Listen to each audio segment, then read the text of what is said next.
not that early, but It's early to podcast. It's early for us because, let's cheers with some coffee here before we get started. For my favorite after sun coffee. Yes. If you're in San Antonio, is worth checking out their Instagram so that you know where they are because they travel all over the place. Yes. Yeah. But yeah. Blueberry shortbread. That's like the bomb. Yeah, it's fabulous. Literally the Aubrey. Yes. Literally. Named specifically after her. And when I went today, there was another regular that came up and they introduced me. They're like, this is the Aubrey from the menu, the Aubrey. And I was like, kind of a big deal. Kinda. All right. Hey everybody, and welcome back to GGWP, the Good Game Well Played podcast. I am one of your hosts, Lisa Blank. I'm Aubrey. We are so glad to have you all back with us today for our second episode. Our first one got some great feedback, so we're super excited that everybody seems to be liking it. And be sure to tell your friends and neighbors so that we can continue to share our craziness with everyone else. And it is craziness. It is craziness. So, yeah. But we are glad to have you back. And today we decided we're going to talk about kind of how to bring people into the hobby of board gaming. Yes. And, some of our family members are really open to it and have taken to it really well. Others, you have to drag them kind of kicking and screaming. And choose your games wisely on what you decide to show them. But that's what we want to talk about today. So I think it's interesting because, when you have a hobby or you have something that's like about you. Right. Like you want to share that. And that's absolutely. Part of like a give and take relationship, right? So I love learning about people's jam. Like, what's your jam? Yeah. Like, what is it that you really enjoy? Yes. Yeah. Like, so when I see somebody get excited about something, like, I want to know more. Like, True. I want to know more. So I'm nosy. So half the time I go up and want to ask people questions. She tells me, do not engage. Yeah, sometimes it's you are like, not allowed engage. to engage. But yeah. I like learning about people. Yeah. And part of that is, hey, what's your favorite board game? Yeah, that's true. That's true. Because it tells a lot about a person. Like if somebody comes up to you and you say, what's your favorite board game? And they say something really thick and heavy. You're like, oh, I gotcha. Yeah. I know who you are now. Yeah. And if they say, Monopoly, I know who you are now then too. Which is great because everybody comes in at a different level. And that part of, it's like sharing. And that's what 210 is really about. Oh, absolutely. Is about like sharing that camaraderie.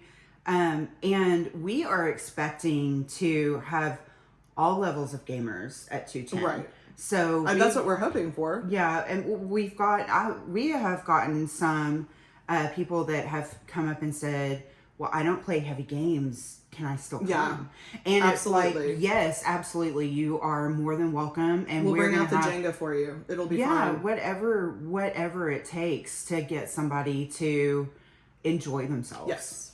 So, we just want to have a good time. That's the basis of it. And everybody to have a good time. Right. Yeah. So if your favorite game is Legacies or... inventions, or now you're speaking my language. Right? Tapestry, as she talked about before. Yeah. Or if your favorite game is the easy ones like we talked about, Uno or Monopoly, then we want you there. So something definitely. I always have to pick my games wisely with my family specifically. Yeah. My mom actually surprisingly is much more open to other things. She plays quite a few other board games with us that we would play on a regular game night. My brother, not so much. Like I have to be very, very specific on what games I bring to him. But when you find something, he's like, "Oh, this is really this cool. is good." Yeah. So No Mercy is one which I believe is behind my head. Yes. Yeah. Look, it is. I'm like, it's behind Uwe. It's behind. We have a special guest, Uwe. Our Uwe Rosenberg picture that we have to have. 100% Derek. Absolutely. Like I keep putting it away and hiding it, and he keeps bringing it back. I'm like, how did you find that? That's his favorite. We even bought him a shirt that says "You're a gamer, making Uwe proud." Yeah. Anyway. But yeah, so No Mercy is one that even my son loves to play, and so he wanted to show it to his uncle, and we took it, and that's actually one that Walter will sit and play with us. So that was nice to have something that Walter would actually sit and play with Dylan, because you wanna include them, right, yeah, or like New York Zoo. That's another one that he actually didn't hate. Yeah. Well, but you have to be careful. Yeah, going back to No Mercy, it's so funny because a friend showed us. We're like, this is awesome. So we bought a copy, and we bought a copy for another friend, and we gifted them. And then those people have shown my mom. I was gonna say you bought it for your mom. Yeah, and I bought it for my mom too. And so that was like 3 copies that we bought. And then she showed it to like my cousins. And they text and they were like, can we get a copy of this game? Right. And so like our LGS sees me coming. They're like, no mercy. No mercy. We know exactly what you're here for. Yeah. Yeah. So, but that's the great thing about games is to be able to spread them around and to get people really interested in it and want to play and want to come over to the house and have game nights and. Yes. That's kind of where it all starts. That's amazing. We also talk about games that that we can play with anyone. So games that are appropriate for our kids, or you have Casey, your beautiful sister who's special needs. And she's special needs adult, and so she needs help with like we have to be careful about card games and things like that to help her with reading the cards with lots of reading. So things like Legendary or different games that have lots of card reading are more difficult, but she loves like quacks. Oh, I love she loves dice throwing. We have to help her with the cards, but she loves to roll some dice. Yes. And so she always wants to be a part, and she is like I'm happy to have her at the table at any time. She's the best. Yes. She's truly the best. Like, the best human you could possibly ever come across. Oh, thanks. She really is. She's just got a heart of gold. Hi, Casey. I know. Hi, Casey. We love you. She's like, she called me right after she watched the first episode. Oh, yeah. And she was like, I love your podcast. I was like, you are the most like supportive. Oh yeah, absolutely. Anyway. She's just fabulous. So, and actually one of the first games that we ever played that I remember even playing with her was Machi Koro. Yeah. Because it's card based, but there's not a lot of reading on it. It's numbers, and so that was one that she really really liked was Machi Koro. And that I think is a great entry game too. It's got a lot of pieces and a lot of moving parts, but it's not difficult to grasp, and it's like I said, it's just numbers based where that's much easier for her. And dice, oh my gosh, tensies. That girl can play her some tensies. Yeah. With all the dice. It gets a little crazy, but it's good. We enjoy that. And that's a great family game. Like when we went with your family to the hill and, brought out the tensies, it's a good time. Yes. Yeah. So like you were talking about like your brother sometimes being kind of wishy-washy or whatever about stuff. Like my dad, like I had, like, we're like, we just want you to play, you know, so to be included because everybody else was like pretty excited about it. Yeah. And I don't want him to just be like off by himself and looking at the wall. Yeah, so exactly. Anyway, so like we introduced Wingspan to him because he loves birds, and he was like, he gets very frustrated with it because he doesn't have enough turns to do what he wants to do. But the last time, so we were gifted by them Castles of Burgundy, the big box for Christmas. Yes. And so I was like, they had to hunt it down and like all kinds of stuff. And so I was like, would you like to play this game that you went through so much trouble? And he was like, yeah, I'll play it or whatever. The whole time he just kept repeating, I hate this game. And it's honestly like one of my favorites. But again, that's the difference between coming from a gamer background of being very accustomed to board games and accustomed to rules and the mechanics of board games versus someone who doesn't come from that or it hasn't been exposed to as much of that. Actually, he's been exposed to a lot of that. Yeah, he has. But not actually brought it in. But Derek was like, your dad was miserable. And I was like, no, he was fine. He wouldn't say out loud that he hated it, if he really hated it. But then the more I thought about it, I was like, maybe he did. Maybe he did. Hi, Dad. Yeah, right. But like my stepmom, like she was like, can we play it again? Oh, she liked it. She loved it. Well, that's good. She loved it. And she's not one that plays like heavier She's games. not a big gamer. So, hi, Nancy. We're just going to shout out everybody. We're just going to shout out everybody's names. One that we play with Nancy as well, and your mother-in-law too, and that we brought her in is Sagrada. And that one has been really good. Yeah. Because it is a thinker though. If anybody's played it, even when I think of it as an easier game, but then when I show it to people, like, this is so hard. How am I supposed to do all this and remember all this? I will say my mom is one that she's not a huge fan because it's too much to remember. Like, oh, I can't put that there and I can't put this there. And, oh, if I want points, I have to do this. But, I mean, she'll play it, but she's not a huge fan of it. One that I thought she'd love is Cascadia, because that was one that I think as kind of an intro game. But again, it had too many moving pieces and too many ways to score. And so it was... So you have to kind of think of that. Like, you may think that it's super easy because it's just, in Cascadia, it's just tile playing. You're laying tiles down, which doesn't seem difficult. But the ways to score, I think there's 5 or 7 ways to score.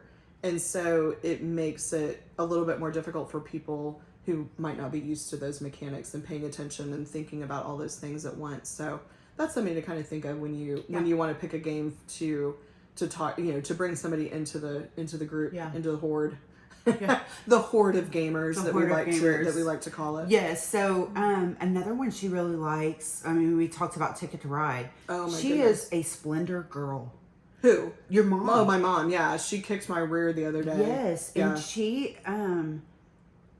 it's way her brain works that way. Yes. Yeah. And I think that's great because somebody it's a nice intro game, but like it kicks my butt. Yeah. Because my brain doesn't work that way to look ahead that far. Oh, that she can like come in and just like she's 10 steps ahead of me every time. Wipe the table with you. Because she'll be playing and all of a sudden, like, we're barely 8 rounds, maybe, I don't know, 5 rounds into it, and she's buying off the top level. It's like, how do you even have enough cards to buy off the top level? For those of you who don't know Splendor, it's you're buying cards and you're collecting coins to buy them, and it takes a while to get that engine kind of moving. But she's got it down. The other day she came over and played, and we played 3 games of Ticket to Ride Old West, and which is one of her favorites. She chose it, and I handled her quite well. 3 games in a row, she was done. And she said, I think I've lost my mojo. I said, Mom, I don't think that's what it is. And so we broke for dinner and then came back. She said, okay, I'm done with that. We're going to play Splendor. I said, okay, fine. And she took it. Yeah, win. She took her vengeance out on me in Splendor 2 games in a row. And, so that's she likes games that she's really good at. Oh, absolutely. And that she can win. That's me. Yeah. That apple does not fall far from the tree. So yeah, that's me. Yeah. Ryan always says that he can tell when I've gotten a new game. He's like, I can look over across the table and there's just this little click, and I know Happy learned to putt. Yeah, Happy learned to putt. It's like exactly. Happy learned to putt. She's figured it out. We're telling our age again. Yeah, little Adam Sandler. Hi, Adam. Oh yeah. I'm sure Adam Sandler's going to be watching this now, right? Right, Adam? We're friends. We're buds. It's good. Anyway, so we just the main thing is making sure that when you're talking about bringing games to the table, choose your audience, read the room, kind of thing. So I would never set down legacies to my mother because I know that would never fly. She'd never play with me again. She's like, no, you've gone past me. Yeah, mind blown. Yeah, but your mom is actually really open to learning just about anything. So, she's not picky. Hi, Mom. Picky, hi, Mom again. No, like we sat down and I guess that's where I get that from, is because she wants to know and she wants to she calls it a peek into our world. So she wants to enjoy what we do. And so she started with I don't even know what the first game that we showed her was, but it might have been Sagrada or something like that. Yeah. Anyway, she like really took to it. And now she is like, she wants to go to the conferences. Oh yeah, she wants some BGG. She wants to participate. She wants to, and she's hungry to play new games. Yeah. And she's like talking about like what you bring to the table with her. She's worried about it being too heavy for her. But I have not met a game that's too heavy for her. Heavy, yeah. Like, I was really excited about playing Apiary, and I was like, let's play this. And she, like, picked it up. Right. Now, Art Nova, but that was a late night. Yeah. And she was kind of like, she wants to play it again. Right, to get another feel for it. It was just kind of one of those, maybe not the right time. So that's something else you've got to... Don't start root at 11:30. Teaching root at 11:30 is like a death wish. That is a death wish. The one thing, we have our game nights. We talked about that before too at Black Potion on every other Thursday, and we had a guy come in who was brand new to San Antonio and brand new to board gaming, and I thought you were brave to walk in this door. I have no idea if he saw it on Facebook. I never honestly asked, which I guess I need to because I'm always the one I engage. I like to know about people. He was just like on a whim decided that he was going to try board games. And hi Rick. Yeah, right. Hi Rick. No, like he is like, and he has played anything that we put in front of him. Anything. We played Coup with him the other night, which I would say that one's kind of an entry level. Yeah. You need to have somebody at the table who knows what they're doing to really guide you, because there's a lot of little intricacies. Hi, Cody. I know, right? Hi, Cody. And John. So, knowing how to play that one and having people at the table, it's very easy to then learn from somebody who's more seasoned. But it's kind of nice. So great about meeting. Right. People that are just open. Any willing participant, come play. Yes. Come to the table and play. Come to the table. We'll find a game that fits you. Because there are games for anyone. And know what I love is when somebody introduces a game to me, I'm like, I have never heard of that game before. Right. And then I get to learn something from them. Yeah, that was at FlingCon. I told you, there were several games that were brought to the table that I'd never even heard of or seen, and were amazing and so much fun to play. But there's even, and what's so crazy, like you talked about your dad is into birds. Well, so our husbands are into disc golf. Yes. They love to go play. They played yesterday, and they've gotten my son into it, so he goes out and plays. There's actually a disc golf board game. So if you can ever find something that is specific to that person's interests, like Wingspan with the birds or the disc golf or whatever it might be, if somebody's just really into a theme, that's a great way to get them interested in board games too. Last year, Derek and I did tabletop teaches for Distilled, and so I had a couple of guys that came and sat at my table, and I taught them Distilled completely wrong. I missed some of the basics because it was the first time I've ever done a teach. And so when you're trying to get gamers into this game, one's one that has a little bit of a learning curve to it. There's so many nuances to that game, especially teaching it now. Derek has it down, but he's taught that game over and over. And talk about liking a theme makes you like a game. Exactly. Distilled is a great one. Yeah. So, because we're bourbon people. So. So I met these guys, hi Brandon, hi Patrick. I met them, and now, saw them at a local game shop, said, hey, how are you guys doing? Now, when, Brandon's sister lives here, and so, it's kind of expanded like that, where we've gotten to know so many people locally in this hobby that it's really nice that anywhere we go, we kind of run into people that we know, which is fabulous. We went to Night Watch last night, ran into Glenn. Hi, Glenn. Hi there. Hi there. Hello. So, but we ran into him and talked to him for quite a bit. And so it's just nice to have this community of people that no matter where you go, you're going to find somebody that you know and can talk to them about, hey, what's the newest thing that you played? And, maybe they've got some suggestion of, of a game that we've never heard of, or Yeah. or one that we've wanted to try and thought of, but didn't really know enough about, and they give it a rave review, and so getting to know people that way. And that's what we want for new gamers too. If you're even remotely interested in sitting around a table drinking and having a good time, we're the ones for you. Yes. And we're always welcome. And if you are comfortable with Chutes and Ladders, I'll sit and play it. Bring your family Right. and let's play Chutes and Ladders. Because we have kids too, so they'll love to play just about anything. Yeah. I'll play some Exploding Kittens, Exploding Minions. Absolutely. Exploding whatever. Exploding Minions was so cute. It was very cute. A really fun game. It was very cute. Landry likes that one a lot. Yeah. We talked about how how she likes the party games or whatever. But Poetry for Neanderthals, that's one of Dylan's favorites. It's so fun. with the little boot. With the blow up. Yeah, with the it's got little a blow caveman club. Yes, that's the word. Yes, that's one of his favorites. Mainly because he gets to hit people over the head with a club, but that's where he's at in his life. But it is what it is. But it's fun. It's a fun party game too. So, and I think that's also a great way to start with people. Is the party games really get people more into it? Like Bye Felicia is a really cool party game that I've gotten my non-gaming friends who say, oh my goodness, what are you going to teach us now? But that's it's a party game. And so everybody can sit and play.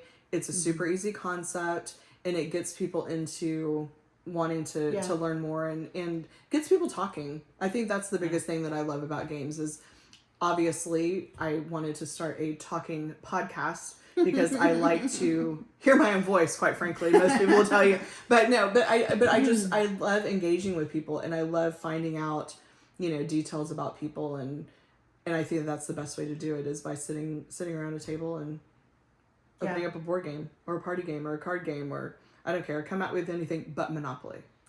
Don't come at me with that. I'm just kidding. No, ma'am. No, hard pass. I am Lisa not, says hard pass. Hard pass on that, but pretty much anything else I will sit and play. I like it. I do too. I think we've covered it. Yeah. Choose your audience, read the room, grab a party game, grab your friends. If Lisa's in the room, read the room, no Monopoly. Read the room, exactly. Grab your favorite drink of choice and sit around and play a card game and get somebody else into the hobby. Yeah. And then bring them to 210. And then bring them to 210. Absolutely. And then bring them to play with us. Yes, at our table. At our table, because we want to meet everybody. And that's one of the things that I think that's one of the things I'm most excited about for 210 GameCon is I'm most excited to see who shows up, and who I can meet, and who are the people that are gonna keep coming to our events and really get to know them. That is my most excited part. Is I'm really anxious to see all the local gamers and our old friends and our new friends, and that's the thing. And I'm potential most friends, about. Right? That's the biggest part to me. Awesome. So, thank you so much. This has been amazing. I love our podcast. I'm just going to be honest. I hope everybody else does, but quite frankly, hi Lisa. Hi Aubrey. Even if it's just literally our family listening to it, it's so much fun to do. It is a lot of fun. It makes my day. It makes my week. So thank you so much for being along for the ride. So it'll be like Mondays, right? Yeah, Mondays are our release days. That's part of your Monday. Yeah, so join us every Monday. It'll be anywhere now that you can stream your podcast. We are on Apple and Spotify and Google if they ever decide to put us on there. Yeah. That Google takes a little bit longer, but pretty much anybody. iHeartRadio. There's a bunch of different places. So pretty much any place that you stream your podcast from, you can find us. And then you can always find our videos on our YouTube channel at 210 GameCon. If you need any more information, you have questions for us, you want to tell us, hey, I want to hear you talk about whatever it is you want to hear us talk about. Just don't tell us you don't want to hear us talk. Please don't tell me that. That would break my little pea-picking heart. Don't tell me that. Oh, there it is. Ha-ha. I snuck one in. Pea-picking. So, but you can always email us at info@210gamecon.com. You can check out our website. I just added our sponsors and our vendors to the website, so you can click on those links and support them. Check them out. Yeah. Check them out at 210gamecon.com is our website. You Hi, can Proper also Play. Proper Play, yes, and Brock's Play Games, and Onward Adventure Dice. Yeah. Those are our 3 that we have so far. We're always looking for more to add to that too. But check us out on all the interwebs and all of our socials. Have a wonderful day, and as always, GGWP. Good game, well played. Bye, guys. Bye.